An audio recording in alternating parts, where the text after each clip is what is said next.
Hi ಎಲ್ರಿಗೂ ನಮಸ್ಕಾರ. Welcome to Sukeerthi kitchen. ಇವತ್ತು ಸಿಂಪಲ್ಲಾಗಿ ಒಂದು 15ರಿಂದ 20 ನಿಮಿಷದಲ್ಲಿ ರೆಡಿ ಮಾಡ್ಬೋದಾದ ಮೆಂತ್ಯ ಬಾತ್ ಮಾಡ್ತಾಯಿದ್ದೀನಿ.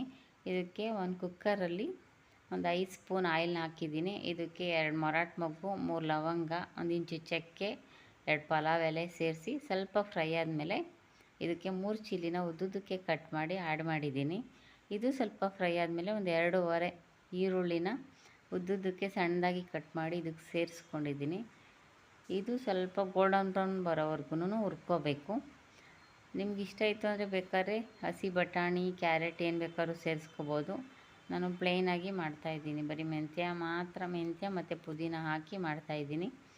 ಈಗ ಈರುಳ್ಳಿ ಬೆಂದಿದೆ, ಇದಕ್ಕೆ ಅರ್ಧ ಸ್ಪೂನ್ ಶುಂಠಿ ಬೆಳ್ಳುಳ್ಳಿ ಪೇಸ್ಟ್ನ ಆ್ಯಡ್ ಮಾಡಿದ್ದೀನಿ. ಇದು ಸ್ವಲ್ಪ ಹಸಿ ವಾಸನೆ ಹೋಗೋವರೆಗೂ ಫ್ರೈ ಮಾಡ್ಕೋಬೇಕು. ಇದೆಲ್ಲ ಸ್ವಲ್ಪ ಫ್ರೈ ಆಗಿದೆ. ಈ ಟೈಮಲ್ಲಿ 1.5 ಟೊಮೆಟೊ ಚಿಕ್ಕದಾಗಿ ಕಟ್ ಮಾಡಿ ಸೇರಿಸ್ಕೊಂಡಿದ್ದೀನಿ. ಇದು ಸ್ವಲ್ಪ ಫ್ರೈ ಆಗಬೇಕು. ಟೊಮೆಟೊ ಫ್ರೈ ಆದಮೇಲೆ 1/4 ಸ್ಪೂನು ಅರಿಶಿನದ ಪುಡಿ ಹಾಕ್ತಾಯಿದ್ದೀನಿ.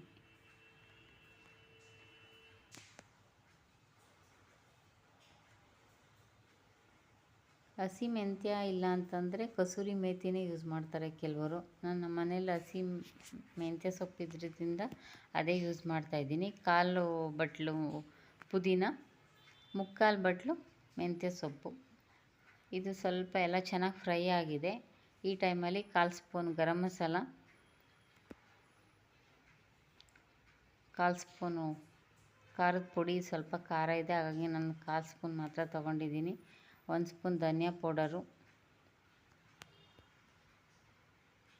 ಇದನ್ನೆಲ್ಲ ಹಾಕಿದ್ದಾದಮೇಲೆ ಸ್ವಲ್ಪ ಹೊತ್ತು ಫ್ರೈ ಮಾಡಬೇಕು. ಟೇಸ್ಟ್ ಎಲ್ಲ ತುಂಬ ಚೆನ್ನಾಗಿ ಬರುತ್ತೆ.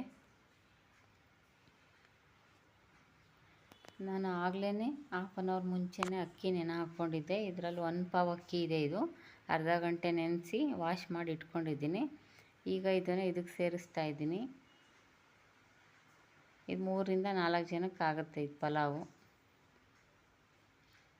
ಅಕ್ಕಿ ಎಲ್ಲ ಸ್ವಲ್ಪ ಹುರಿದಾದ್ಮೇಲೆ, ಏನಕ್ಕೆ ಅಕ್ಕಿ ಹುರಿಯೋದು ಅಂದರೆ ಸ್ವಲ್ಪ ಅನ್ನ ಎಲ್ಲ ಬಿಡಿಯಾಗಿ ಆಗುತ್ತೆ. 1 ಸ್ಪೂನ್ ಉಪ್ಪನ್ನು ಸೇರಿಸಿ ಹುರ್ಕೋತಾ ಇದ್ದೀನಿ.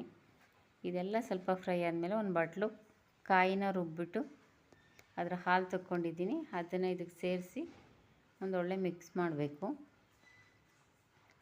1 ಪಾವ್ ಅಕ್ಕಿಗೆ 2 ಪಾವ್ ನೀರು ತೊಗೋಬೇಕು. ಬಟ್ ನಾನು 1 ಪಾವ್ ಅಕ್ಕಿಗೆ 1.5 ಪಾವ್ ನೀರು ತೊಗೊಂಡಿದ್ದೀನಿ. ಯಾಕಂದರೆ ಸ್ವಲ್ಪ ಕಾಯಲ್ಲಿ ಬೇರೆ ಆ್ಯಡ್ ಮಾಡಿದ್ದೀನಿ, ಹಾಗಾಗಿ 1.5 ಪಾವ್ನ ನೀರು ತಗೊಂಡು ಮುಂಚೆನೇ ಕುದಿಯೋಕೆ ಇಟ್ಟಿದ್ದೆ. ಆ ಕುದ್ದಿರೋ ನೀರನ್ನ ಇದಕ್ಕೆ ಹಾಕ್ಕೋತಾ ಇದ್ದೀನಿ. ಬೇಗ ಆಗುತ್ತೆ ಅನ್ನೋ ಒಂದೇ ಒಂದು ಕಾರಣಕ್ಕೋಸ್ಕರ. ಇದೆಲ್ಲ ಚೆನ್ನಾಗಿ ಮಿಕ್ಸ್ ಮಾಡಿ ಒಂದು 2 ನಿಮಿಷ ಕುದಿಯೋಕೆ ಬಿಡಬೇಕು. ಈ ಟೈಮಲ್ಲಿ ಸ್ವಲ್ಪ ಟೇಸ್ಟ್ ನೋಡಿ, ಇದಕ್ಕೆ ಉಪ್ಪು, ಹುಳಿ, ಖಾರ ಏನಾದರೂ ಬೇಕು ಅಂದರೆ ಆ್ಯಡ್ ಮಾಡ್ಕೋಬೋದು. ಒಂದು 2 ನಿಮಿಷ ಕುದಿಸಿದ್ದೀನಿ. ಕುದಿಸಿದ್ದಾದಮೇಲೆ ಕುಕ್ಕರ್ಲಿ ಕ್ಲೋಸ್ ಮಾಡಿ 2 ವಿಷಲ್, ಸಿಮ್ಮಲ್ಲಿ 2 ವಿಷಲ್ ಬಂದರೆ ಸಾಕು. ಅನ್ನ ನೀಟಾಗಿ ಆಗಿರುತ್ತೆ. 3 ವಿಷಲೆಲ್ಲ ಬೇಡ, 2 ವಿಷಲ್ ಸಾಕು. 2 ವಿಷಲ್ ಬಂದಿದೆ. ಈಗ ಓಪನ್ ಮಾಡ್ತಾಯಿದ್ದೀನಿ, ನೋಡೋಣ. ಇದಕ್ಕೆ ಬೇಕು ಅಂದರೆ ನೀವು ಚಟ್ನಿ ಬೇಕಾದ್ರೆ ಕಾಂಬಿನೇಷನಾಗಿ ಯೂಸ್ ಮಾಡ್ಬೋದು. ಮೊಸರು ಬಜ್ಜಿ ಬೇಕಾದ್ರೆ ಹಾಕ್ಕೋಬೋದು. ಉದುದ್ರಾಗಿ ಚೆನ್ನಾಗಾಗಿದೆ. ಮೊಸರು ಬಜ್ಜಿ ಜೊತೆಗೆ ಮೆಂತ್ಯ ಪುಲಾವ್ ರೆಡಿ ಇದೆ.